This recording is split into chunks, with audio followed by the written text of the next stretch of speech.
All right, technical issues, but we are here. What is up, everyone? This is Mock Draft Monday. Technical issues, but we are here. What is up, everyone? Oh, I hear myself. It's in my other monitor. The first episode of Mock Draft Monday, we've got to have, issues and we've got to have bugs to work out and fix everything. But here we are. We're live. Hello, everyone. Welcome. And if you think you're seeing double, you don't need to get your eyes checked. I am joined first time ever on TCR by my brother. We are not twins, though we are both handsome gentlemen. This is my brother Jimmy, who also known as Old School Flips, who also does some content. Why don't you introduce yourself to the good folks in TCR land? What's going on, everybody? My name is Jimmy. I am a Broncos fan. I apologize in advance for all the Shanahan system references I'm going to make tonight, but I understand you guys are moving a little bit in that direction. Just been hanging out on YouTube for a long time as Old School Flips. I do a lot of stuff over there, and I'm excited to break down this roster that's a mess. That's fair. That's fair. Be nice. Yeah. That I listen. You're not going to offend any Cardinals fans with that. We all know. It was kind of depressing researching this team. Well, listen. Your team was what in the NFC Championship game, or AFC Championship game. So that's. Hey, I'm gonna get this in real quick. If Bo Nix didn't get hurt, we're celebrating right now. IMO, highest IMO. That's fair. Now, folks may not know this. You were doing YouTube. Folks who don't know this. You were doing YouTube before I was. In fact, I wouldn't be doing this if it kind of hadn't been for your example. You kind of got me into it a little bit, and then I kind of started doing my thing over here and learned some things from you. And you have a YouTube channel that's actually pretty successful in your niche in the eBay reseller space. So if folks are interested in like vintage toys and kind of yard sales and reselling, that's what you do. And we'll give you at the end of the stream, we'll shout out your channel again as well. So Old School Flips, you've probably seen my brother in the chat before. So he and I have been following football for a long time. He's a Broncos fan. I'm a Cardinals fan, but he's been following it as long as I have. And so, he knows his football, so it's going to be cool kind of getting outside perspective, and hanging out with my brother here. Real quick, let's say hey to some of the folks in chat. We got Classy Nasty doing the Gardecki dance. What is up, my guy? Mm-hmm. We got Lorenzo Tehaftawa. Thank you for being here. I'd love to see the professor's mock draft and knowing the OCDC, what kind of players you're looking at. Yes. Now that we know who our offensive coach is and who our defensive coordinator is, right? And I'm looking forward. I kind of like my mock draft this week. We'll see what you all think. We got AZ Jace in the house. Now, if you are not following AZ Jace on Twitter, you need to. He's gotten some much deserved recognition recently, and he will actually be on here one of these weeks with Mock Draft Monday. Follow AZ Jace, just really good breakdowns, analytics, deeper dives and stats. He does his research, puts out good stuff, and he's, people are starting to recognize that, and, much deserved. So appreciate you being here, hanging out with us. We got Chris Young, a longtime part of the TCR family, regular in Discord. Mock draft baby time, baby. Yes, 100%. So here we are, ready for a little Mock Draft Monday. And we're going to get right into it with what we're doing. Real quick, Drew McWhorter, another year, another top 10 pick. It's as guaranteed as Mock Draft Monday being goated. Yes, it is. So we're going to bring up, I've got a little slideshow like we like to do here, right? And we're going to run through some different things. And it's the first episode of the season with Mock Draft Monday. So we're going to do a little kind of preliminary stuff that we won't necessarily do every week. But I want to start by talking about, at least for my perspective, the Cardinals' positional needs. I've kind of color-coded them here by how strong I think the need is. Dark red is a must. Orange is more, kind of a strong need. Yellow is a need, but not as badly. Green is a room where, in my opinion, I don't think we need to take anyone. Some of those, there's a little more nuance to that. But I'm going to walk through these just a little bit, and this is my perspective. Now, some of these positions might be addressed in free agency. Some, like right off the top, probably won't be addressed till 2027 based on the draft class. But I'm going to do a quick overview, at least from my perspective, how I see this Cardinals roster and where the needs are. And then we'll get into a little bit more in terms of some of the preparation stuff like the draft charts. And then we will get into a player profile and then our mock draft. So right off the bat, quarterback is the biggest topic. Obviously, everyone, for the most part, kind of thinks that Kyler Murray's on his way out. That seems like that's what's happening. There are some who still don't think they're going to get rid of him. At this point, it really feels like the writing's on the wall. Unfortunately, though, this draft class for us is not a good year to get a quarterback. Ty Simpson is the only other quarterback besides Mendoza who seems likely to go in the first round, and pick 3 is just really early for him, for us. And a lot of people not sold on Ty Simpson as the guy. So it really feels like Jacoby Brissett plus maybe a day 3 rookie or someone they sign as a free agent is what they're going to do this year, and that we're going to look at next year for the quarterback, addressing quarterback. But it's a huge need. Just doesn't seem like it's going to be addressed this year. Running back, a lot of people think James Conner will be cut. He was injured, a new regime. Some people think he might not be the best fit for the scheme. Love James Conner, but I do think there's a good chance, just based on the salary cap, if nothing else, that they release him. So you got Trey Benson, the guy they drafted in the 3rd round, who had his own injuries, and some guys who are like practice squad and guys that are kind of on the bubble. The need running back, it is a position you can there's some good guys in free agency, and there's a lot of things you can do to make that room work if you address your offensive line. So I don't have it as a dark red need, but I think it's a pretty big need. Now, if they sign someone like Breece Hall in free agency, which a lot of people have thought would be a good fit because of Mike LaFleur's time with the Jets, then maybe we don't need to draft someone. But if they don't go free agency, I'm in all of my mocks. I'm taking a running back somewhere, and you'll see one in mine today. Tight end is not an area of need at all. Trey McBride, we drafted Tip Ryman to be our blocking tight end. We've got some nice depth there. I have said this on Twitter. I could see them taking a tight end on day 3 because it's such a good deep draft class that they want to take some depth for the room, but it's not a need with what we have right now. Wide receiver, the emergence of Michael Wilson last year, he was just so awesome, for second half of the season. Marvin Harrison Jr., they've put significant draft capital in that room. People are wanting to see him improve. The top 2 wide receivers seem set, but they do need some depth there. They signed a guy to be kind of a slot receiver, but I end up taking a lot of times a receiver on day 3 because I think they need some depth in that room. The top 2 guys, I feel pretty good about going forward, but they need some depth there. Offensive tackle is a big glaring red font here because they need a right tackle in the worst way. Paris Johnson Jr. is set at left tackle, but the right there, I wouldn't be surprised if they address in free agency, but you absolutely need a right tackle, and they kind of need a swing tackle too. So they could, they need some depth there. Offensive guard is an interesting one. They need an upgrade at the position, but they've drafted some guys who have shown some promise.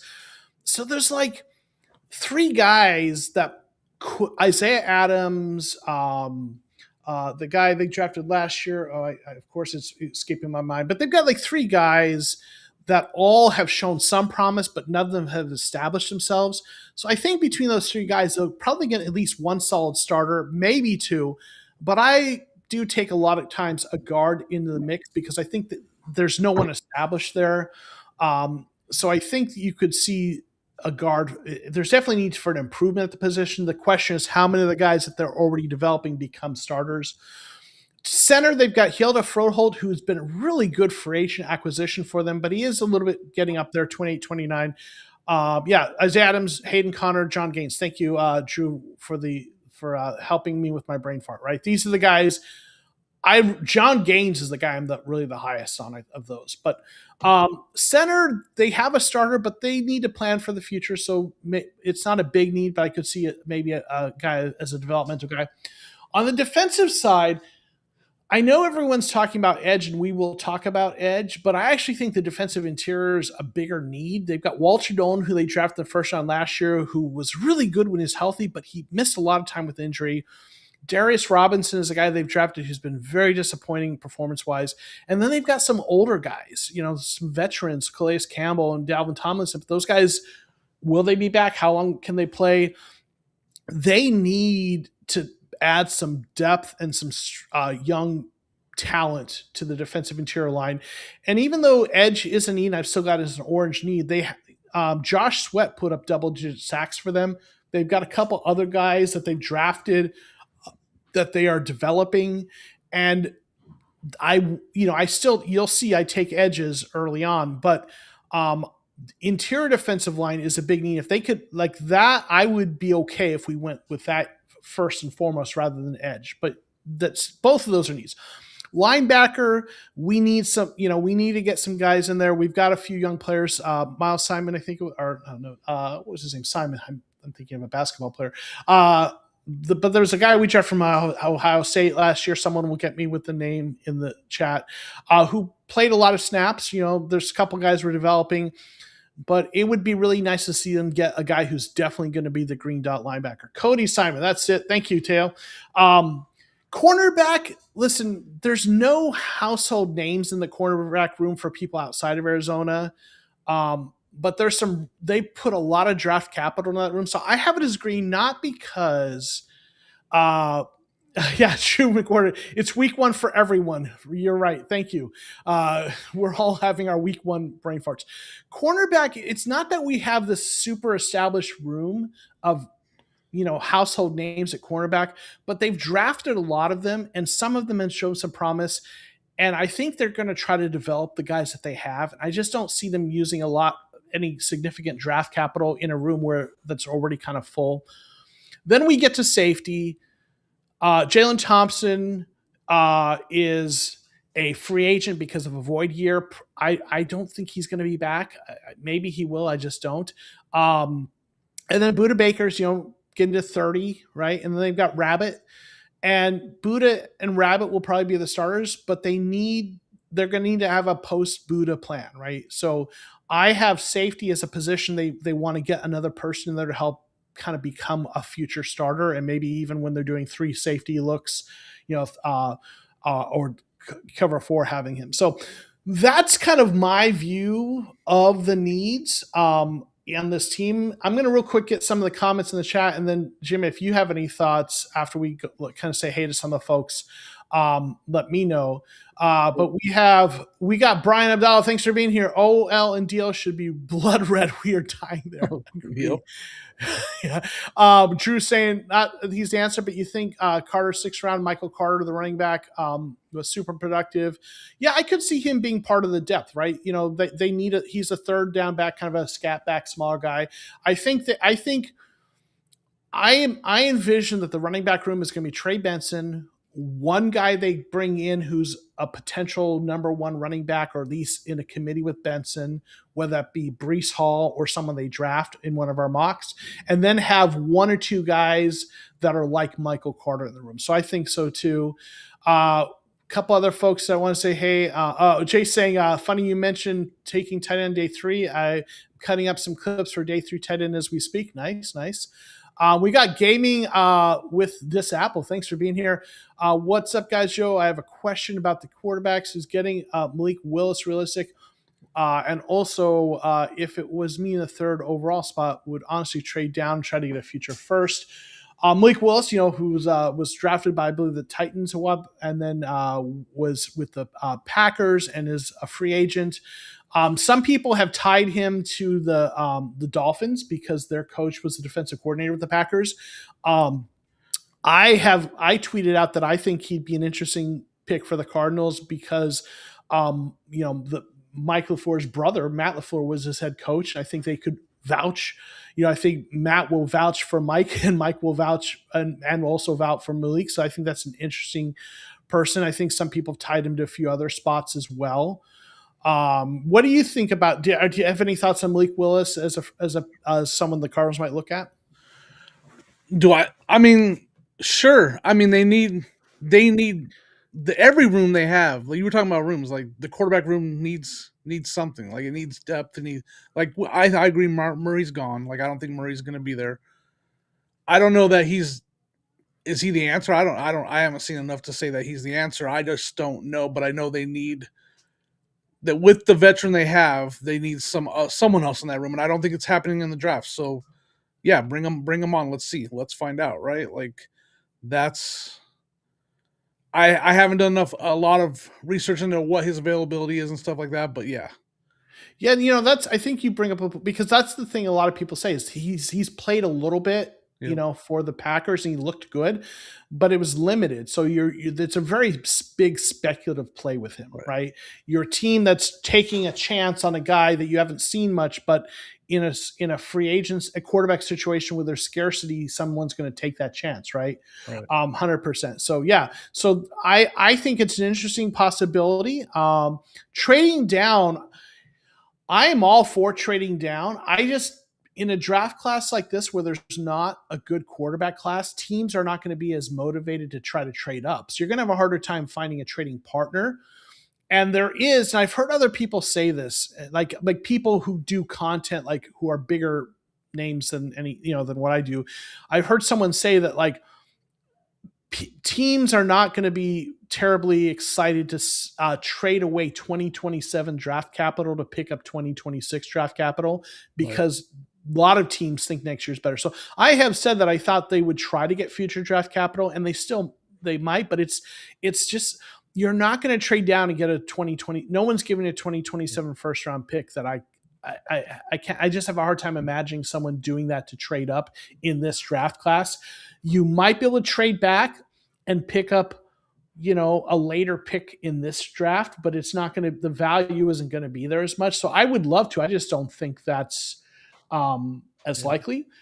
I don't Um, I yeah, don't see a scenario where the Cardinals quarterback of the future is on the roster in 2026 and you're hoping that he's on the roster in 2027 and that's still just hope. yeah. That's where I'm at with anybody they bring in. I don't see a scenario where they're able to have the quarterback of the future on the roster next year. I don't see it. Yeah, I think I would tend to agree. In fact, I actually think Malik Willis is the only scenario I could see where maybe it happens, and that's Right. if he ends up being.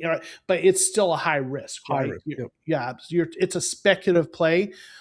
That's beyond that. Your hope. The only other chance I can imagine is if a draft pick completely surprises people, in the same way. That you've seen someone like Brock Purdy unexpectedly, right? But under conventional ways that things work, it's hard to imagine they get that guy this year, right? So And 100%. with all the other holes they have to fill and they need to Mhm. fix on this roster, Mhm. I don't know that it would be the best to draft a quarterback. But we're going to get into that. Yeah. No, I think you're right too. Fix the roster for that next quarterback, right? Yeah. Yeah. Teo, hello, sorry I'm late. Good to be here. Appreciate you being back with us. I'm just going to quick say hey to everyone. We got Dana. Thanks for being here. Stills is under contract for defensive tackle draft, but need more talent, especially if Clay retires. And Dante Stills, he's been a guy who, I think it was a 5th-round pick to play meaningful snaps. That's been nice. He hasn't, kind of been a guy you want to build around, but he's a nice depth piece. So they definitely need to add more to that, right? Isaac Higgins, right? They've got some guys like that, right? As the tight end room, Higgins and Vokalek, right? So tight end is a pretty full room. Yeah. Maybe again, I wouldn't mind a day 3 guy, but it's not a need. We got Paul. I appreciate you being here. Met Paul a couple years back at a Cardinals game. Happy to see you all. Happy to see you. We got Red Sea in the house. Let's see. Allegedly stayed home from work to watch the stream. Well, we appreciate you doing that. Rambo, what is up, my guy? Long time since I came around. Hope everyone's having a good night. Thanks for being here and hanging out with us. And we got Robert Moore. Good evening, gents. Just wanted to stop by and say happy first mock draft Monday. Got to run. We'll be back next. All right. So, real quick, I'm going to give a quick summary, talk about a couple things. If you're not familiar, the draft charts, these are available in the Discord. I have 2 versions. This is the Ascendant chart over Blessed GM Monty Ossenfort. This draft chart maps out all the picks Monty Ossenfort has made in his tenure as sort of a heat map. and kind of get. But what I also have, the one that we're going to focus more on real quickly, yeah, praise be the Almighty chart, right? We got Simon. Thanks for hanging out with us. Appreciate you. Um, oh yeah, and yeah, what is that photo of Monty's? It's from someone in our Discord has said that awesome photo. But this chart is includes draft picks that were made by the Patriots in Tennessee when he had a front office role, like director of pro scouting and assistant GM. Not that he made those picks, but the idea being those are the places he learned draft philosophy. So the rationale being not that this is anything we're completely beholden to, but it gives us a general idea of roughly the philosophies that might inform his picks. And I will say, in the years that he's been here, this chart has borne to be relatively accurate, might not be the right word, but it's given us some patterns that we've seen. So the way to use this is not that it's a strict thing, like that he'll never take a player in a position that hasn't been mapped out, but you see patterns. Like, for example, interior offensive line. No interior offensive lineman before round 3 in any of those times, and they really like taking them in round 4. And guess what? He's taken one in round 4 and one in round 3, and then so it's kind of what he's done. So when you're looking, anyone who thinks they're going to take a guard or a center in the first or second round, not going to say it's impossible, but it's not super likely, right? That's not a philosophy that they do. Another thing is they seem to like cornerbacks, especially on day 2, second and third round, and then also later in the draft. And he's followed that as well here, right? They like running backs early. Well, there are some teams that really like day 3 running backs as the philosophy. The places he's come from and what we've seen here, he took Trey Benson in the third round. They like running backs earlier, especially in the third round. So, and then linebackers they'll take all over the place, but round 5 or 6 they really like to take them there. And there's other things you can look at here. They take wide receivers all throughout the draft, but they do kind of like to spread it out. They take a lot in day 3. Tackles they'll take in first and third round a lot, but all over the place. Edges they'll take all over the place, but a lot in round 3. So again, this chart isn't a strict thing, but it's a nice kind of way to get an idea of the philosophy and the approach. And I use it to kind of inform, my approach towards mock drafts. So we're gonna do a player profile, a guy that I know is in my mock draft. And I don't remember if he was in yours, but I know you like him, Jimmy. And I'll let you kind of give your thoughts on him first, actually, and then I'll talk about. Every week I try to profile a player that I really like for the Cardinals, and we talked about interior offensive line and looking at guys on day 2 and day 3. Yeah. And Keylan Rutledge is a guy that fits that mold. He's probably going to go in round 3, I think.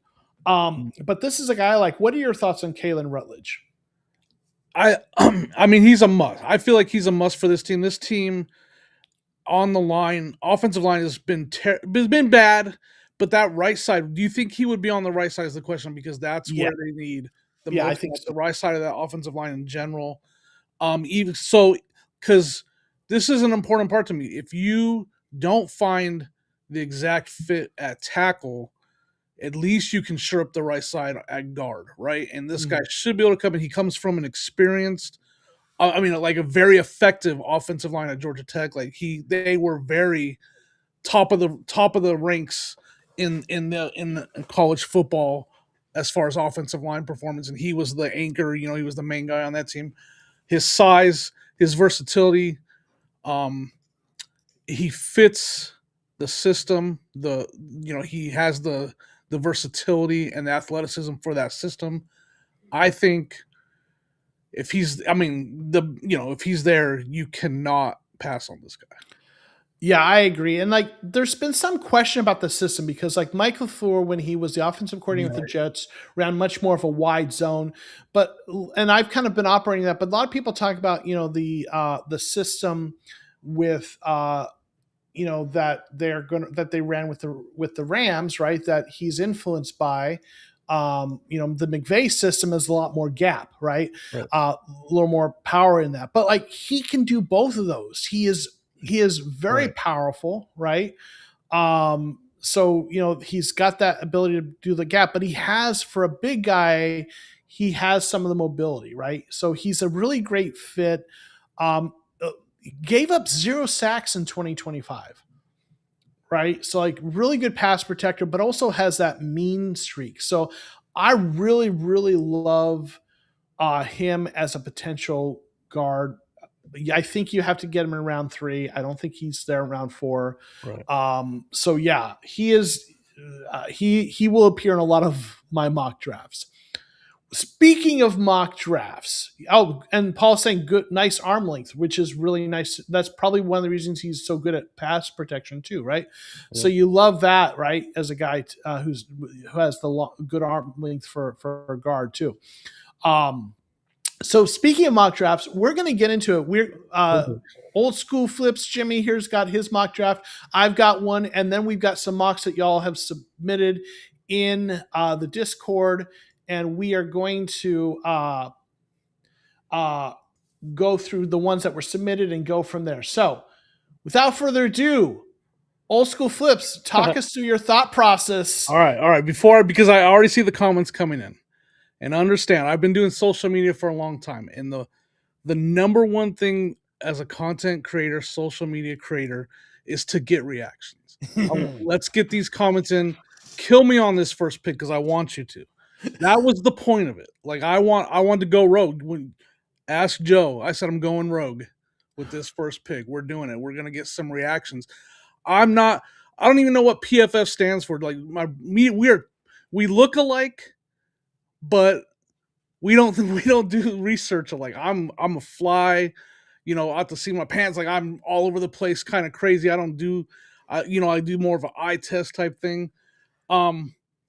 So let's just go with it. I'm thinking in this division with this first pick, let's not fight fire with fire. Let's not fight fire with water. Let's not draft offense to try to outscore all these good offenses. Let's not draft, wide receivers and such. And let's not draft or quarterback. Let's not draft defense to try to fight it with water. Let's just try to get these offenses to slowly burn out by being able to run the ball, mix in a big play every once in a while, because that's what this guy can do. He can definitely bring you a big play, but he can also help you establish the run. A good friend of a new coach is to be able to run the ball. Defense, I know, is important. And again, this was more though, like, let's have some fun with this. Again, kill me. Let's see those comments, Joseph. Joking aside, the NFL it's shifting back to the running back, slowly shifting back to like that main running back that's very, has all the tools and all the weapons and can have a break a big play. We're seeing more of that than like even 5, 6, 7 years ago. It's starting to shift back towards that. So again, and I also want now. It's a tough one because Joe was like, "Do you want to trade?" And I was like, "I want to," but kind of the same things. Like, I don't want to do that. Like, I don't want to try to figure out who I'm going to draft after I trade that third pick, because that would be the next way I would probably go. I know there's a tackle there that some people like, but yeah, that's why I picked Jeremiah Love, because it's fun. I think you missed the opportunity. Instead of fighting fire with water or water with water, whatever, you're gonna fight hate with love. Okay, There we go. Gonna fight hate with love. Listen, running backs a need. That's what I'm talking about, Calvin. I like it. Pro football. Yeah, right. The Red Sea is saying Love is probably the second best player in the draft, but really doesn't help as much, to be honest. Drop off from Mawaga. I can't pronounce these names. You're going to have to help us. Ihega Cornanor. I'm going to butcher that all season. Is that significant in my opinion? Yeah. So, I historically, philosophically, am not a fan of taking running backs early. Me either. And I know you get that, right? Yeah. There's the rookie contracts for running backs make them a top 5, top 10 paid running back right off the bat. So there's all those reasons. this would make the team that it would really help, right? That running back can make a difference. Now you need to give them offensive line help, which you have, Yeah. right? Right. So philosophically, it's not a thing I do, but I get it, right? Right. Yeah. I just call him I am Anchor. Anchor. Yeah, close stuff. I am Anchor. Um, so yeah, so like no, I like that you but like I'm gonna over the course of the season, I'm gonna mix things up like this sometimes. I'm Yeah. gonna try some different looks because if we all take the same guy every mock draft, it's gonna get boring. Let's mix up, see what it looks like. And so, like, talk a little bit what you did after the Jeremiah Love. Like, real quickly, go through your draft and your thought process, and talk about how it played out going running back early. Right. So that set up some surprises because, like you said, I did some, some of the boring mocks, and it just got boring, and the picks didn't line like this. Taking Love with this mock, everything lined up perfectly for me from that point on. Like I was like, okay, well, we got our okay. Let everybody say the name with me. Max, what? I I am Anchor. Okay, Max, I am Anchor. Close enough. There we go. So yeah, I was like, okay, this is a no brainer. This guy's here in the second round, helps us where we need the most help on the right side, like Mm-hmm. be able to have a tackle that hopefully can come in and play right away. He's got, what did I have hit? I mean, he's got the size. I got that on my second 6'6", page. 330. 6'6", 330. Come on. Yeah. Playing at ASU.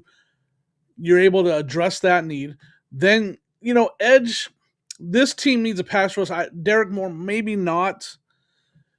When he was at I was looking at when he was at the school in San Antonio, he had some good numbers rushing the passer. It has since dropped down when he moved to, was it Texas? Well, he's at Michigan. Oh, Michigan. I'm sorry, Michigan. Yep. It has since, yeah, I got totally mixed up. Who's a Michigan? Moore is at Texas. Yes, yes. All right, sorry. I got two Moores. That's why I'm talking about Derek Moore. There we go. The wrong Moore. Yeah, sorry.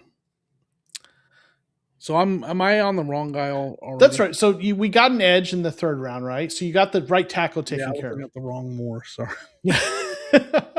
We're all learning the draft class, right? That's why we do this, right? And we've talked about this every year. This is how I learn the prospects, right? Yep. So, and then obviously Rutledge was still there for me in the fourth round, which that's kind of up in the air. Is he going to be there or not? The main thing though that I saw that you saw is this team needs offensive line and defensive line help more than anything. But the roster in general it was hard to decide where to go and that's why running back didn't make sense in the first round. But I get it. And then linebacker in the sixth round with Trey Moore. There's the Moore I was talking about at Texas. Again, versatility. I think he's shown some signs of versatility.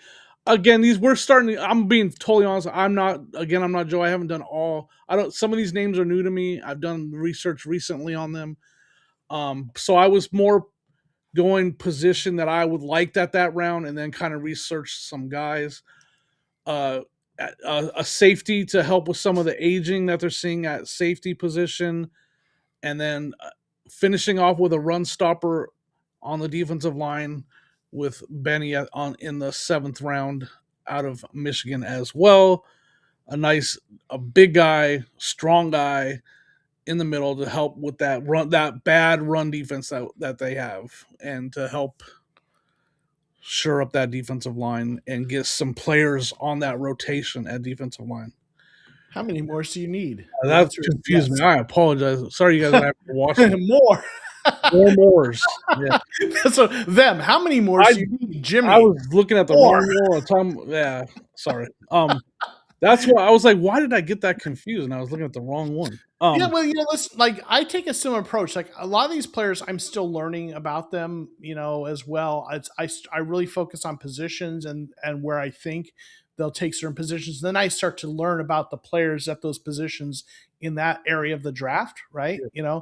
But like you said something I think makes a lot of sense because you talked about how like you fully acknowledge like more is you understand that's not necessarily the smartest pick when it comes down to it, but you're trying it out. But what you mentioned is how the rest of the draft kind of laid out for you, how it fell into place.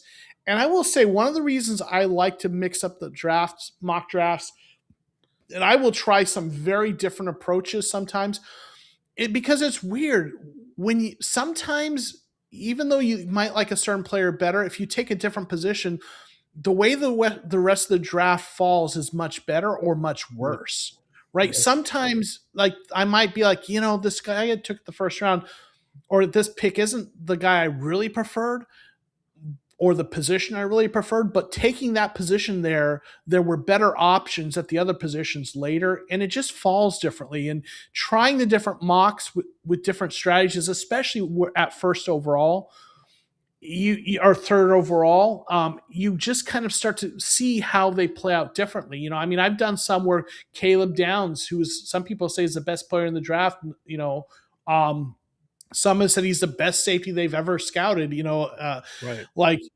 I wouldn't hate that, even though I wouldn't normally take safety that early. But and also because this is a weird draft, it's not good quarterback draft.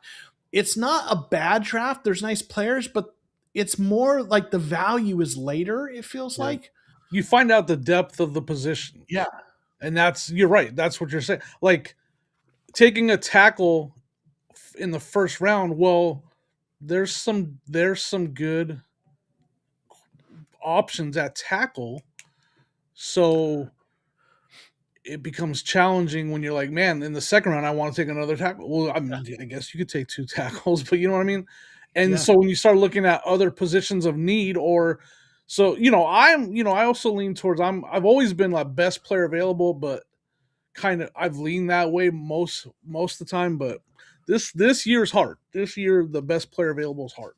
Yeah, and because of the draft class doesn't have as many, in my opinion, clear, Yep. like the edge rushers. There are some guys at the top, but they have question marks, whether it be Yeah. character or ceiling, right? And then there's tackles, but the tackle class, the top end tackles aren't elite, but there's some good depth. I don't like taking tackles at pick 3 often, because there's guys I like in round 2 I can get Yep. that I like, that I'm like, I am or whatever, that I'm just as happy about, rather take other positions. So, yeah, these two tackles are not the caliber of Joe Alt or Penei Sewell. So like in this weird draft class, some of my rules are a little bit out the window, right? That I would normally go by. So I don't even hate the running back. I probably am not doing it, but I don't hate it as much as I normally would. And like I'm really intrigued by the idea of Caleb Downs. Like, even though he's a safety, if he's that good in such a weird draft class where you're not going to have an easy time trading back, okay, right? Yep. It just changes some of the calculus for me, right? So and so yeah, 100%. And I think no, some of the guys on your mocks show up on a lot of my mocks, and some, at least a couple of them, will be on mine, which brings us to the first TCR Mock Draft Monday mock of the season.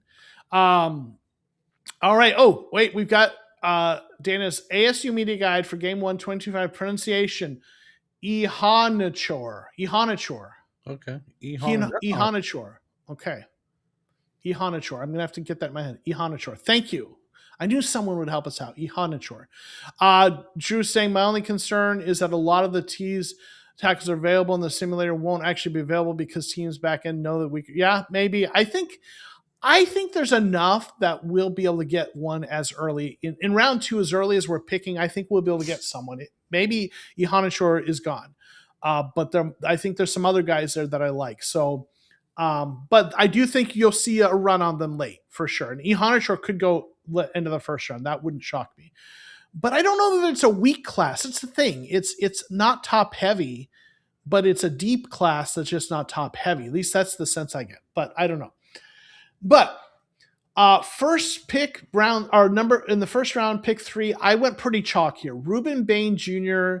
is kind of he has a lot of great traits. He's not as elite of an edge rusher as some of the prospects we've seen in recent years, but he is a solid guy who he's also good against the run, right? So this is just, you know, I think in other draft classes you'd maybe want to see him more as a guy you take somewhere in around pick 10 to 15, but in this draft class I feel like he's elevated up there.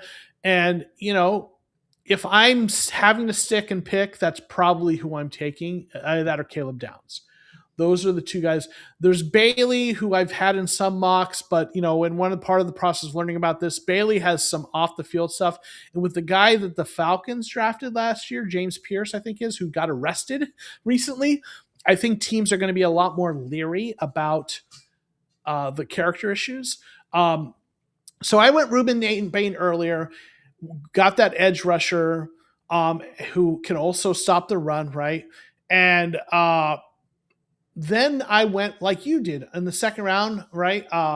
Hinachor, right? I went with, I'm probably still mispronouncing it. Ihanachor.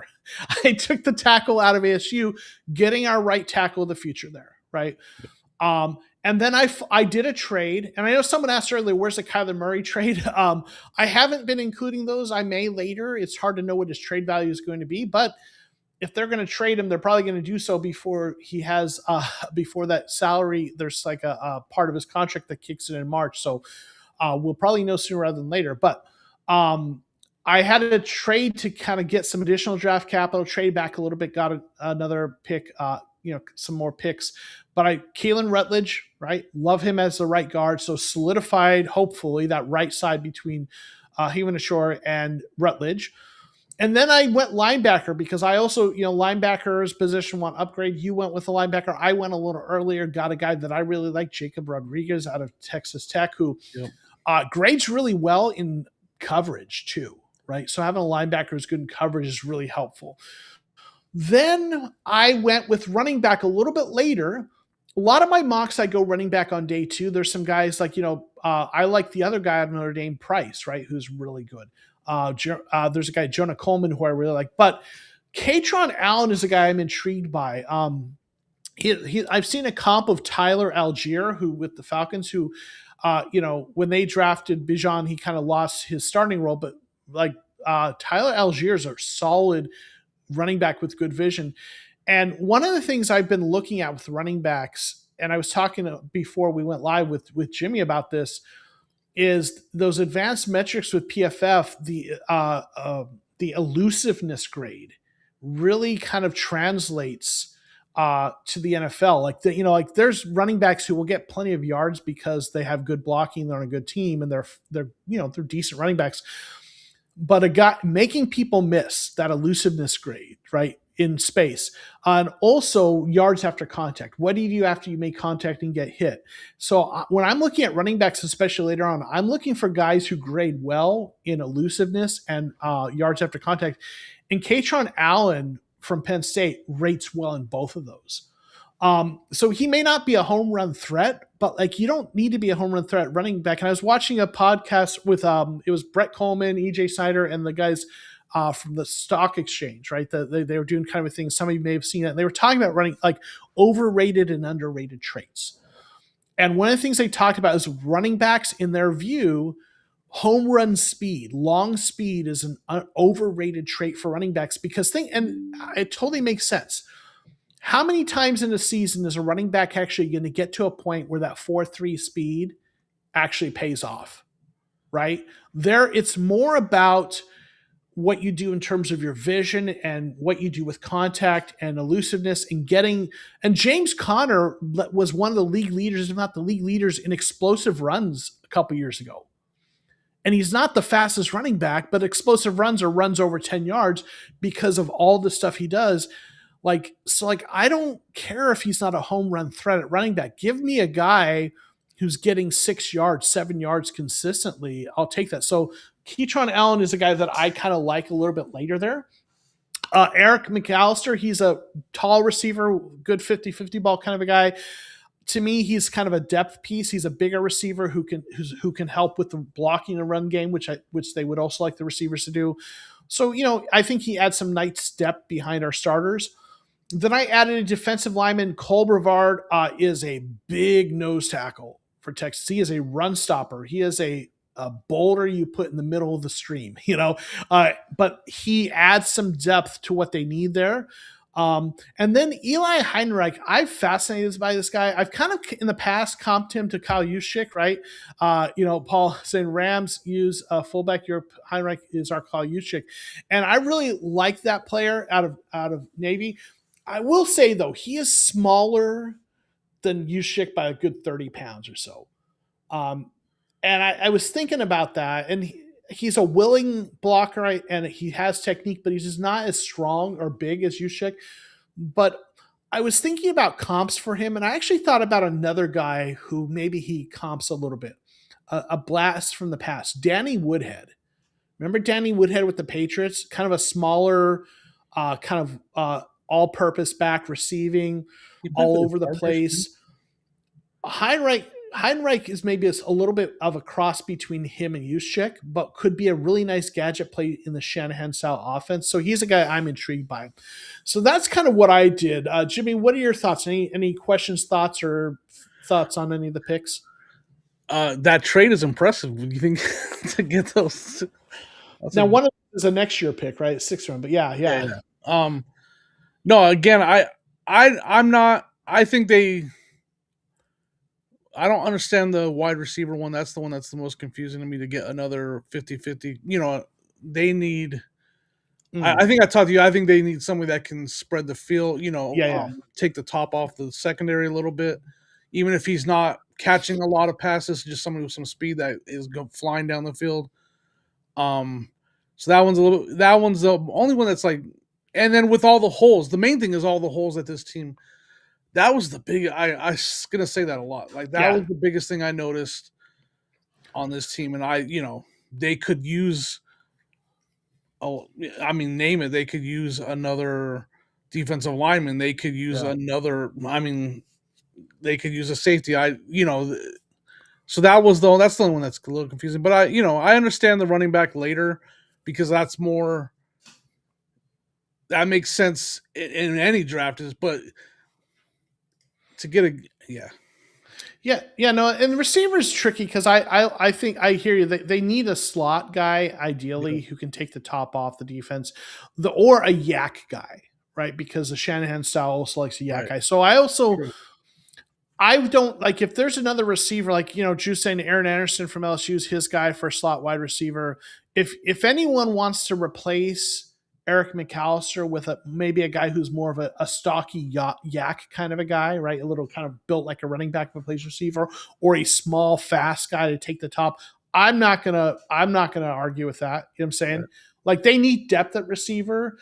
This is a guy who I added him as sort of a guy whose depth that's one of their outside receivers. But if you want to go with a slot, I am 100% like, yeah, let's do it. They need both probably, right? So I don't hate that at all. You're right, and there's a lot of holes. The holes thing is a little tricky because this roster's young because they just went through the rebuild. So there are some legitimate holes like defensive line, right tackle. Then there's some other holes that if you look at their grades and the names and you're not familiar with the roster and where they're at, you might think there's a hole, but it's more like there's guys that they're developing, like cornerback, right? Like, yeah, they don't have guys that that people outside of Arizona know well, but they've got at least three guys I think could be starters that they're developing that we need to kind of give them their chance. Right. And, guard is a little tricky because they could use one upgrade, but they have, I think of those three guys they have on the roster that I think at least one of those guys is going to end up being a starter, but they're still kind of figuring out who the younger guys. So some of the holes, it's because they're young guys that are getting ready to find their stride. Yeah. And that's where knowing the roster kind of helps with that. Right. And it's not just, for sure. And I'm not familiar with their roster as like you are. If this was the Broncos roster, I'd be breaking it down. Right. But, just like in general, like and these are questions. So like the pass rush, why is the pass rush struggling so bad? And does one edge rusher in the first round, and a run stopper in the 6th round? I mean, I know there's free agency, but I mean, that's a big issue for this team. Yeah. No, 100%. Like when you look at and because the pass rush is interior and out right and outside, right, and they work together, and you need both. So when you look at they need help at both. But like with their inside, Walter Nolan, the guy they drafted in the first round last year, the only question with him is injuries, and Right. he missed some time. When he played, he flashed and looked good. All right. If he can come back and be healthy, they have a penetrating, disruptive interior defensive lineman who's good against the run and the pass. But they need to give him a nose tackle of the future. They need to give him another guy to kind of rotate with him, right? Yep. So they need that and maybe some depth, right? They have some, so that there's a need there, but they have one guy that we're real excited about. Edge rusher, they signed in free agency Josh Sweat, who had double-digit sacks. He's solid for us. But on the other side, it's a bunch of guys we're trying to figure out they're going to develop, right? They've got Zaven Collins, who was drafted as an inside linebacker and moved to edge. Is he going to stay there? Maybe, maybe not. But he's not established himself as a definite guy. They had a guy, BJ Ojulari, who they drafted in the second round, who's missed a lot of time with injury, is come back last year. Is he going to become a solid guy? Maybe, right? They had another guy they drafted in the third round out of Oregon last year. Birch, right? I think his last name was Birch. Didn't show much, but he's a guy. He's a third. So there's all these guys. You're like, maybe one of them develops. But so for me, when I'm going edge, if I'm going to go edge, I'm going premium, a guy who's going to be a starter, because for me, I don't want another guy who's maybe going to develop. You know what I'm saying? That's why I went Bain earlier. So they've struggled with pass rush, part because of talent. Yeah. You can understand why I lean a little bit towards, my team. They've been able to find guys, especially on the edge in later rounds, that are thriving. They're succeeding. They are, and it's a lot of it is the system and but these later round guys are performing very well for them. So I feel like there's opportunity there to find guys. Yeah, for sure. And it will be interesting, because if they address some of these positions in free agency, it allows them to free up to focus the draft capital somewhere else, right? 100%.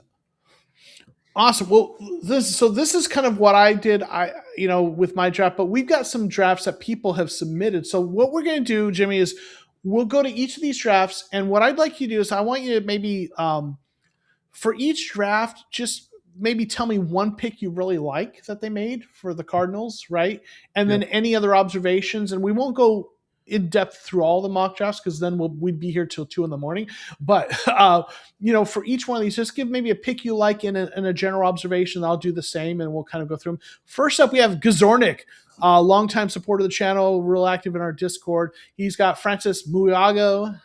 I can't pronounce that one either. Tackle early. Then he went guard in the second round, a guy who might go in the first round. But then Mason Thomas, edge. Quarterback Trinidad Chambliss, who's actually going back, so Chambliss won't be there. Jacob Rodriguez, Zaki Wheatley, safety. Then another halfback, Mike Washington, who I kind of like. Rashawn Benny, who you took. And then Grayson Halton, defensive interior, later in the draft. Thoughts, player picks that you like, and any other thoughts? So, I mean, I like the first pick. That was my boring first pick. No offense. Yeah.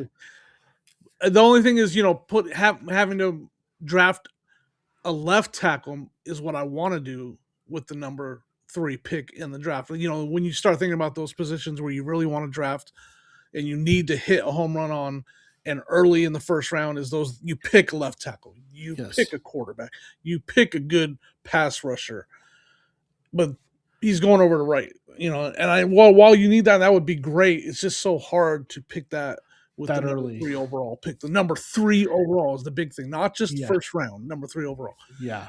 I do like Benny. I like that big run stopper. And then obviously I wanted Rodriguez in my draft, but he was not there when I picked in that round. So I really like the linebacker Rodriguez as well. Yeah. Obviously, Rodriguez, I like him. Mike Washington's another halfback who has pretty good elusiveness rating for, especially for a bigger back. So I kind of like that pick there. And Grayson Halton's a guy that I think is really interesting. And I know, I think Brett Coleman was talking about him on the podcast I just watched. So I think I like kind of, mirror what you said, but I really kind of like some of those later picks. I think if we're looking adding into your defensive line depth, Halton in day 3 would be a really nice Right. pick. So yeah, like the mock. Next we have Karvich, who subbed into this one. He also went with Bain. He's got a trade. Uh, and then he's got Jennings Dunker, who has the most glorious redheaded mullet you'd have ever seen. Very, kind of guy who may be a guard, maybe a tackle. Dominique Orange, inferior defensive line, then went with tackle Brian Parker, so to tackle a little bit later. Carson Beck, quarterback, then Mike Washington, then the safety, Cole Wisniewski, who you and I talked about when you were doing your mock drafts, and then also Eli Heinreich, the fullback. What something that maybe you like here? I like the trade, but again, I wish there was more capital to trade that first pick. Sell me more on Baines, because again, this is the 3rd overall pick, and when you said him, there was some not 100% sold on him, and I hate thinking about the Cardinals Yeah, taking a guy 3rd overall and missing again. like That one's tough for me. I don't yeah. know enough about him. I don't know enough about him. I don't think he's a miss. I think he's a higher floor player. Like Ruben, let's see, the player that he's comped to, like NFL.com, they comp him to Brandon Graham, who Okay, was with the well, that would Eagles, be right? awesome. Right. Yeah. Right. So like you look at him, and I'm looking at him right now, his PFF grades are really good, a 92.8, really good PFF grade, 12 sacks, right? Playing with Miami, playing against good competition, right? His run, so he's solid, I think, and he puts up good numbers. It's just the elite physical tools that, next level, that those got elite tools may not be there. Like arm length is one of the big negatives too, and yeah, right. And that's one of the big things, right? But he plays well. Teo put this earlier. Trevor Sikkema says he's changed the math type of player in the run game. So Yeah. Yep. he's a guy who is going to be a solid pass rusher, who will be good and will be good against the run. But he's not going to probably ever be a 15 sack guy. He might be an 8-9 sack guy who's Right. solid against the run, kind of a thing. Maybe he puts up double digit sacks, maybe not. But you're not. I think he's a safe prospect, Right. so I don't mind taking him. I hate to Yeah. see the Cardinals in a let's redraft 2026. You know what I mean? And the Cardinals are the first name you get to where they're like, well, yeah, this is who they should have drafted. In the 3rd overall pick. Yeah. Beck is an interesting one for me on this one as well. Taking a quarterback, yeah, in the 4th round,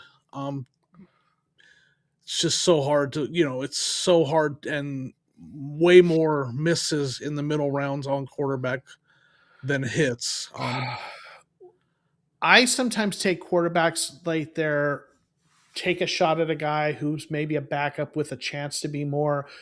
But just with all, like you talked about, with all the needs on this roster, it's just hard for me to justify taking a quarterback there who's probably going to be a backup Yeah. when I could get a running back who could be a starter, or an offensive line or defensive lineman who could be a major part of the rotation, right? Yeah. So yeah, I wrestle with that. And if I do take a gamble later, right? I'm sorry. Take the gamble later. Yes, Sorry. 100%. E-Rock HG likes Bane at 3, right? If I'm staying at 3, it's either Bane or the safety, right, for me. That's for me. Because I like the tackles in day 2. Yep. For me, I know Cole Wisniewski is an interesting safety. We talked about him as very tall, right? I kind of like that. I think that's interesting. Dominique Orange is a nice kind of interior defensive line. prospect here. So yeah, there's some interesting things here that Carvich has. Next up, we have Falling Angel 0312. Start with Caleb Downs, the safety who we are just talking about. Then got Christian Miller, defensive interior lineman, who sometimes goes in the first round but fell there. Then Joshua Joseph's edge. Then Brian Parker, tackle. Jamari Taylor, a halfback later. Diego Pavia, very conscious. I put him in one mock draft and people hated it. And now I get why. He's shorter than Kyler Murray and has attitude that's been compared to what's his name from A&M, the guy who the Browns drafted. Yeah. And then we got Heidenreich. So this is an interesting one. What do you think here? Yeah, they went for the big name with the third, and that's like going for the can't miss guy with the third overall. The more can't miss. I like it. Safety's a tough position, but I think safety, while it's hard to take with the third overall pick, it's weird for me because I think it's a key position to a successful defense is to have good safeties, and that would give you two, right? You guys would be set at safety, and then the filling the needs, and then the quarterback. I'll tell you, this quarterback is people. Like I said, I made a mistake in putting on one of my mock drafts, and people are like, no, I will stop being Cardinals, and I didn't know much about him. He's super short, has attitude and the issues, and just as he's going to be a guy who probably plays in Arena League or something or some other league and puts up a lot of number, but just like I keep wrestling with Caleb. Yeah, with the Caleb. Like again, in a draft class that's lacking the guys I'm excited about at the top, I'm talking myself into Caleb. Like I'm with you. Like safety first rounds, I don't like taking safeties first round. You can get good ones later. But if he's as good as people say he is at that position and in a draft class like this, I'm familiar with him. Yeah, in Ohio. Yeah, that's true. Yeah, you live in Ohio. Yeah, so you would know. I don't hate it, man. Just get yourself a star. Yeah, I can live with that. It's so hard. So difficult when your team misses in the top 5. It's painful too. Yeah. I kind of like the Christian Miller. I mean, normally we're doing tackle there, and so I would want to get a tackle earlier, but I don't mind that. Dana says I like the Caleb Downs pick at 3 even more with the Miller pick in round 2, right? Yeah, I mean, I like this. I agree with what Paul said. The great draft, just the quarterback. Sorry, I interrupted you. Yeah, no. So like, it's a different approach, but it's one where maybe they, that offensive line and that right side of the offensive line. Yeah. And you didn't take a guard at all. That's probably the hardest part right there for me. Yeah, that is. And maybe they approach in free agent. So this one's a really different look. The only pick I don't like is Pavia, right? But Jamari Taylor's another running back who has good elusiveness rating. So I kind of like that too, right? Drew saying, I love the Miller pick as well. He was my second round pick with Moaga in the first. Yeah. So again, that defensive line, taking it earlier, getting yourself a stud there. I don't hate it at all, right? Yep. Next up, we have Breadstick Daddy, who's really active in the Discord. I don't know if I saw him in the chat earlier, but if you're there, say hi. Did a trade back. Went with a different Ohio State linebacker, Sonny Styles. We're getting flashbacks to Steve Kine taking linebackers in the first round. But he's got a big old trade there. Sonny Styles and Hakeem Messidor, the kind of the Ruben Baines kind of counterpart, bookend and edge. Then Max, right, the tackle. Then a cornerback, Chris Johnson. Defensive interior, Skylar Gill Howard out of Texas Tech. Then Cade Klubnik. And there's a Kyler Murray trade in here for a pick. So, to the Jets. So, yeah, I mean, filling needs with trading that first overall pick. Um, the cornerback one, again, no guard. Yeah. Maybe again, the depth part is the part that I'm not just the grading out and the way the offensive line, especially on that right side, looks on paper. I didn't watch the games like you guys did.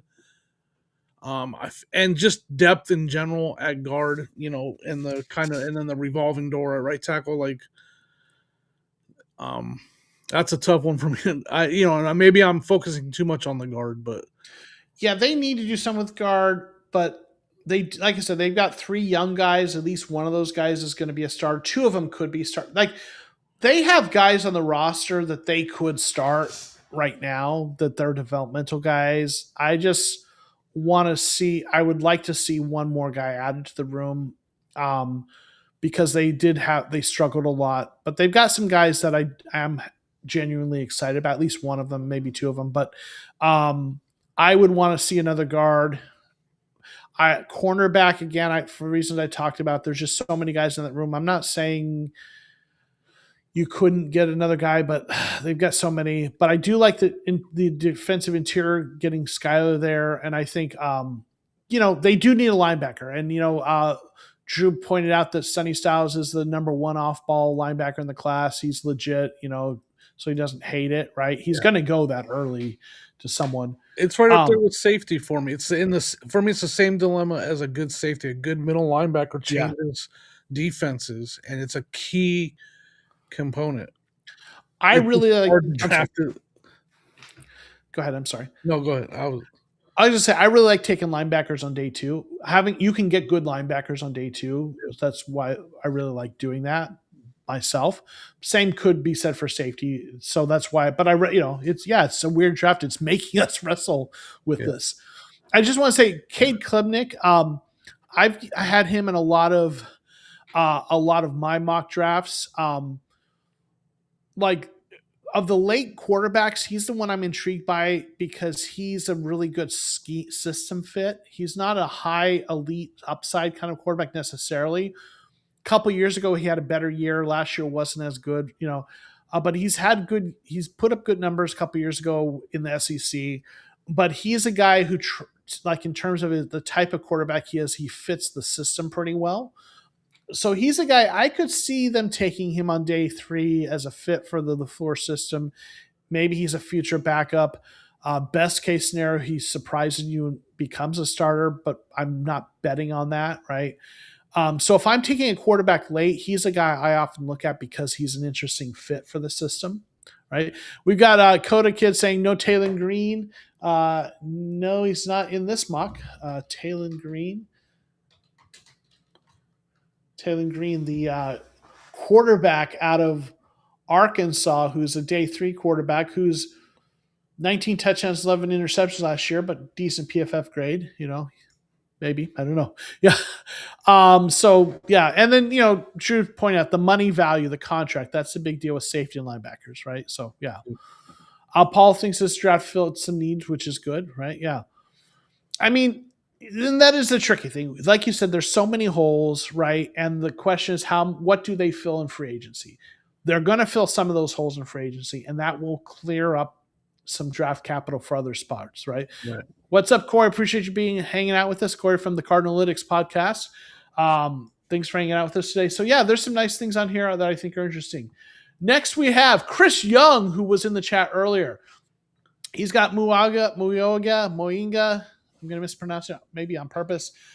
Then Lee Hunter. Sorry, it's a little hard. That's even a little hard for me to see. Okay, Lee Hunter, defensive interior for Texas Tech. Edge Mason Thomas from Oklahoma. Then we've got safety Dylan Thieneman from Oregon. Then offensive tackle Drew Shelton from Penn State. Quarterback Trinity Chambliss, who's actually going back probably not. But Nicholas Singleton, running back from Penn State. Then tight end Dan Villarelli from Syracuse. I recognize trading back twice in the first is super unrealistic. But I figured since it was available, why not start off MDM with a bang? I like it. Oh yeah, Taylor Green, Logan Thomas on steroids, super athletic. Only issue is he can't pass. So Cardinals legend with one, I think, completion or one touchdown, who became a tight end. So we got the tackle early, interior defensive line and edge with some trade backs, then safety, tackle a little bit later. I don't know if Shelton maybe moves inside or not. Quarterback, running back, tight end. Yeah, it's kind of hard for me to see. Sorry. I mean, I think the tackle and the defensive line, defensive and or edge we talked about really nice. They got a safety. Didn't address the linebacker position. Didn't I guess if Shelton moves inside, maybe a guard, running back. Yeah, I think it's like it went tackle early, so which we've kind of talked about a bit, right? Kind of changes the calculus and what you get later, right? Yeah, that's exactly what I found. Yeah. It kind of changes everything. Yeah. Yeah. Brian's saying so basically Taylor Green would be our tight end for day 3, right? Yeah. All right. Now we've got one from Brian. Now Brian used there's this kind of off-season simulator that stick to the model or something. It does. I ran one of these too, where it lets you. It's this new tool, that website where you can run a full off season, including trades, free agents, and stuff. I won't go through the whole thing, but this he did have them signing Trey Hendrickson, Devin Lloyd, Brees Hall, Elijah Vera Tucker, Isaac Sumuolo. So addressing guard, linebacker, edge, running back. So a lot of stick to the model. Thank you, Dana. Yeah, that's what it's called. So has a lot of kind of free agency things kind of addressed, and then has Moinga, the tackle first, then Christian Miller, the defensive lineman in round 2. Deontay Lawson, a linebacker, round 3. Jaron Price, running back that I really like. And then Skylar Bell, receiver. Dalen Everett, cornerback. Jaden Roberts, guard. Deshaun Singleton, safety. And then Patrick Payton, and developmental edge later. Any thoughts on this one? I really like that top 4. Yeah. I mean, how did mine not go that way back in the first round? No, I really do like the, addressing a lot of the needs, and probably a better order than going, running back Love. Obviously, a better order than Love in the first round. And then you still were able to get a guard later on. I like it. I really like those top 4 picks too. If we end up with those top 4, I'd be pretty happy. Right, getting the defensive line, getting a linebacker. I like Jaron Price. I think Jaron Price goes earlier than that. But if that's that's the running back on day 2, I really like. Right, if I don't take a running back early, then I go with a guy like that I took out of Penn State. Right. But I really like that too. And Drew really likes this as well. This is his favorite so far. Been some good ones too. That's saying something. Yeah. Yeah, I think Brian nailed it on this one. Next, we have a friendly Viking. Only did 3 rounds here, but Ruben Bain, Max, and Jennings. So, Jennings in here, this case is moving inside to guard. He's another kind of very plays like his hair's on fire and looks like it too. Yeah, I mean, I'm not against anything that's trying to fix that right side of the line. Yeah. Right. That's the theme here, right? We got to get that fixed. So yeah, I like it, right? Next time maybe Taylor will give us like more rounds of work to look at, but yeah, for sure, right? Dana's saying in center with Deontay Lawson, you're getting a linebacker. He will stop the run in decent coverage, but he isn't a Nick Benito pass rusher type. Yeah, for sure. And I think that's how we saw him in the was as an off-ball linebacker for sure, right? Next we have Red Sea.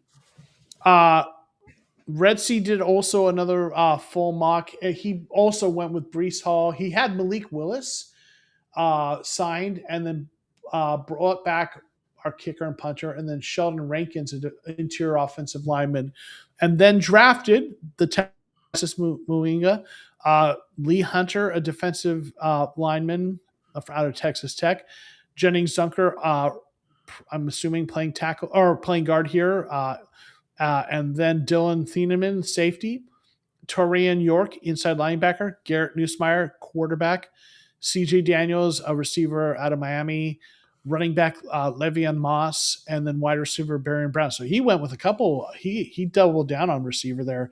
So what anything that stands out here for you? Yeah, I mean the doubling down on wide receiver late. I don't hate it. I really like again the top part of it. Different names, but I still like the top four. More the top three than the inside linebacker at was at five. Sorry, this one's a little bit hard Yeah, for yeah, me. yeah, it's a little hard to read. Yeah, the Um, line. He's a third rounder. I think there were some trades here, but yeah, right. Yeah. I don't. I don't know. It's just hard for me with the Cardinals taking anything like taking a wide receiver because the names that they have, the numbers that they put up aren't, and the fact that they're still young, they're it's not their biggest need by any means. So it's yeah, I know and they with an have a offense that need, runs tight end a lot, Trey right? Yeah. McBride, right? So you Yeah, have three guys that you already have to get the ball to that are going to demand a lot of receptions. So while they need it, it's not a big need. So it's a hard one for me. yeah, I like I like a late. I always like a late running back. I don't. I'm quarterback. I told you I don't see in this draft or this free agency the guy for the future. If he's a guy that's going to be on the roster to develop and maybe one day hope be a backup like you said. yeah. Um, so yeah, I think they need to address needs. This team, the good thing, it's kind of weird that I'm gonna kind of just go real quick on like a little tangent. Kind of a weird, good but bad thing for the Cardinals is the division they play in and the opponents that they face and the hill that they have to climb. They're gonna have to give this roster time Mm-hmm. to build anyways. Like because it's gonna be a while. So you got to get these lines fixed, and you got to get some young players at the positions that need, of need. So that way, in 2.5 to 3 years, when it is time Mm-hmm. to play with the big, when the Staffords are retiring and stuff like that, and and it is the Cardinals' turn Mm-hmm.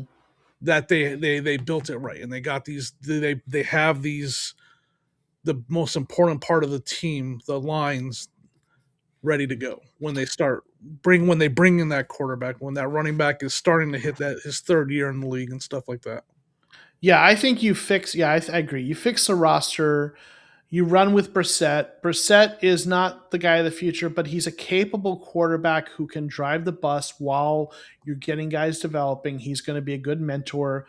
And if their defense plays well and they build enough around him, you can win games with Brissett if you have a good team around him.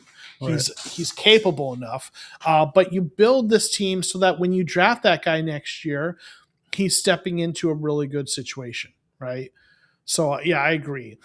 Which makes it hard to take a quarterback with draft capital this year when it's just And a there's so couple many. wide receivers, and that Yeah, was a really long way for me to say that. That's why I'm big on fixing the lines. I don't mind taking one wide receiver. In fact, I typically do on day 3, but it's not a big need. It's a depth need. But I've also addressed 2 offensive linemen and 1 interior defensive lineman in that same draft too. Yeah, for sure. We have a friendly Viking, I think. Or no, this is Robert Morris. I think I accidentally did not change the name. So I apologize, Robert Moore. I didn't change the name. I'm pretty sure this is Robert Morris. I think he'll watch this later. So my apologies, good sir. We have Francis Moinga, Caleb Banks, a defensive line out of Florida. So we've got both lines addressed. Then Jake Golday, a linebacker out of Cincinnati, wide receiver Skylar Bell, Carson Beck, Pat Coogan, another interior offensive lineman. I think he's more a center. And then we got the safety Bishop Fitzgerald, who was I think you may have had and who I've taken a lot of mine. So thoughts on this one? It's again, I like the addressing with the top three picks. I a lot of these names like Skylar Bell. My question is what I don't know who Skylar Bell is. I don't know what kind of receiver he is. Again, if he's a speedster that's gonna play slot and fill that need, then it's not the worst. But if you're just adding another guy, another big physical wide receiver that's going to be in line behind the other two, it doesn't make sense to me. So that's He's those six are, foot 185, so my sense is oh he's more of a speedster. yeah. So that's when I see wide receiver, and I don't know exactly what you're where you. I'm guessing that's probably was the case in the last draft. Is trying to address that as well. And then Yeah, Beck, I just don't know. Again, Beck is quarterback in that round is a big question mark. So yeah. A lot of needs. that was a yak guy. See, so there, yeah. I mean Okay. that if it's going to be a wide receiver, that's what I, what they need. Yeah, yeah. Well, we got through all of them. And I'm sorry for that painful on my part. No, no. So here's kind of the deal, though, with Mock Draft Monday, right? And I say this a lot, but like this is how I learned the draft class, right? And this is how a lot of I think folks who are watching this learn the draft class, and they're kind of experiencing it with us, right? And Yep. some of the folks in the chat, um, there's some folks who follow the channel who are in the chat who really know their stuff, who really help me learn, right? We're kind of crowdsourcing everyone's knowledge and learning together. Guys, Drew's in there, Brian, Paul, Dana, Jace, and everyone else who I missed, who have looked at these players, right? Yep. And they're sharing their perspective. And one of the things I love about doing this is when we bring up a guy and like I don't know much about this guy, they're going to tell us Drew just mentioned Bell is so Jace, the guy I mentioned earlier, who's going to be on the live stream, who really does a lot of research. Jace really likes Bell. So Okay. now that's going to make me take another look at him, right? That's part of this learning process. So, you know, I lean a lot into the PFF grades and look at those a bit more. There are folks in our chat who are more into the film, and I probably my thought process has more to roster building strategies where which positions you take in which rounds. That's where the Monty draft chart does. And as a community, we all bring our different expertise, right? And we all learn it together. And that's kind of what I like about Mock Draft Monday, and I think what other folks like about it too, is that as a community, we all kind of come in, we learn from each other about the draft class. We're Cardinals centric, but like even though we're talking Cardinals, like you're going to know about a few more guys when you watch the draft that you wouldn't have known about before. And if one of them gets drafted by the Broncos or a division rival or another team, Yep. you've heard of them before. And for me, when I watch the draft after we've gone through Mock Draft Monday, regardless of who the Cardinals take, it's really neat in the fourth round to see this defensive lineman drafted that I was looking at, even if it doesn't the Cardinals, like, oh, I know him. Yeah. Like I know about him, right? Yep. And then when you watch 3 years later when they're in the league and you're seeing them doing something, like, I really like that guy. Right. That was one of my guys. My team didn't take him, but I liked him. And now he's there with the Steelers and he's like a really solid player. Right. Yeah. And so that's the fun part about this all for all of us. So for sure. Drew saying Joe thought Pavia was another name before his first mock. He learned it real quick. Yeah, like I thought he was just another quarterback, right? And then I put him on one of my early mocks, and people just like, no, like it was like the strongest reaction to any player on any of my mocks. I'm like, okay, I've learned, right? Yeah, like Dorless. Why are you a Falcon? Like Brad Dorless. He was a guy that we liked, right? I think he was out of Oregon, if I'm not mistaken, right? And he got drafted, right? Uh, he might get Pavia as a server in 5 years. Oh my goodness. So this is the fun part about it, right? So now, Jimmy, it's been fun kind of hanging out with you on here and Yeah. talking shop, and It was fun for sure. Why don't you tell the folks that are watching, like, where they can find your content? As I mentioned earlier, you have YouTube. It's not sports related, but it's kind of what you do professionally. And I check out some of some of your content from time to time. It's fun. So tell people about what you do and where they can find you. All right, so I am for a living. I'm a reseller. I buy stuff at garage sales and I sell it on eBay. So I do old school flips is my YouTube channel where I go. It's me with a GoPro at yard sales. All the stuff I'm finding to buy and sell. So old school flips, and then I've just recently on Facebook. If you're on Facebook, old school flips toys because I'm also a big toy collector and vintage toys from the 80s, the stuff I had as a kid, Joe had as a kid. I have a huge collection, so I'm sharing that and just interacting with collectors. So old school flips toys on Facebook. And then finally, I do a podcast about reselling. It's called the Buy It All Podcast. Awesome. Check out his stuff, especially on Facebook and like the toy stuff. Yeah. Like, I mean, all of it, but like if, especially from the generation that me and my brother are from, like, I am so jealous of his toy collection. Behind him or somewhere in his office, I know he's not showing it off right now. He has a shelf with Transformers, GI Joes, He-Man. Like, he has a toy collection that if you grew up anywhere around that generation, you would be like jealous. When we come to visit him, There's my toy shelf right oh, there. there's his toy shelf. Yeah, I hate you, you jerk. How Yeah. can you have? I'm so jealous. Like, I'm so jealous of that. Like, he's got the most awesome toy shelf with all the toys that we played with as kids.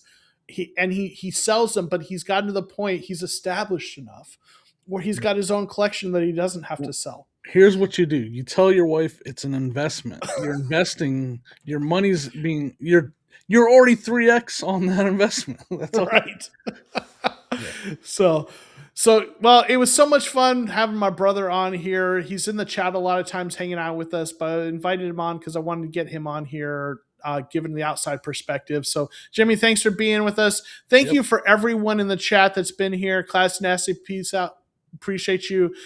John Michael Schmidt had his own song. Yes, John Michael, he's our Senator Schmidt.